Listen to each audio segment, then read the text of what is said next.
Pretend demo is on a little bit more complex kind of rules that we call structural adjustment rules.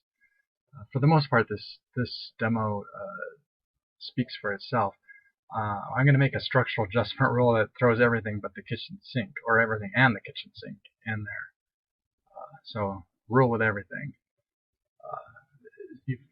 A structural adjustment rule has an input structure and an output structure. So you set up using these visual tools what the input structure is. So say we want a subordinate clause. We're looking for something with a subordinate clause that has an NP in it, and then a VP outside. And this NP has to have an adjective phrase in it.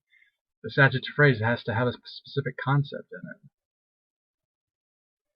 Say the angry concept. So this is a very specific rule. It's this whole thing that I'm setting up has to be there. You can say it has to have specific target words in it. So it's not just any noun phrase, but it has to be headed by this actual target word. Okay, this is going to show you that you can add, just like we did, you can add a concept, but you can add multiple ones. So say ask since A works, but so does ask since B. You can add them both to there. Now they'll both be in there. You can say add words, and it gives you a little thing here, and you can add, just click on the ones that you want to add. So say you want to add ask F, and those two sentences of B. It just doesn't make much sense, but now all of those will match instead of just ask A.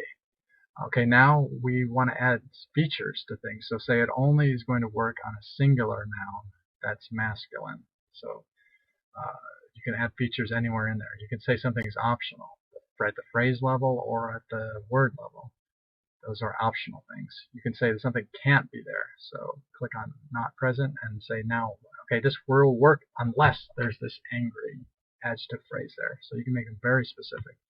You can say, oh, this rule is only going to work if this one particular concept is there in this input. So say whatever, bird. The bird has to be there, and it throws it in there. That's the head now that has to be there.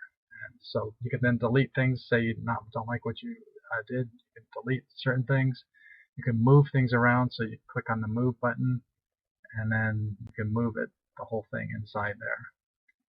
When you do this, you have to make sure that your brackets match up correctly.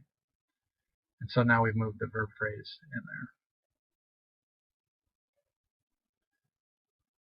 And now we want to define what happens in the output. So that's what the input is. If that matches, what do we want to do in the output? So, well, let's see what we do. We want to, instead of, we want to make the translation of bird be this word XYZ. We want to set the features of that noun to subject. You can set any user-defined feature there. We want to say we want to delete that angry adjective phrase. Let's say we want to copy this verb phrase outside. A lot of times this happens in, say, relative clauses. You want to copy the pronoun again or various places. And there's a lot of times you want to copy things. And there are several other things you can do.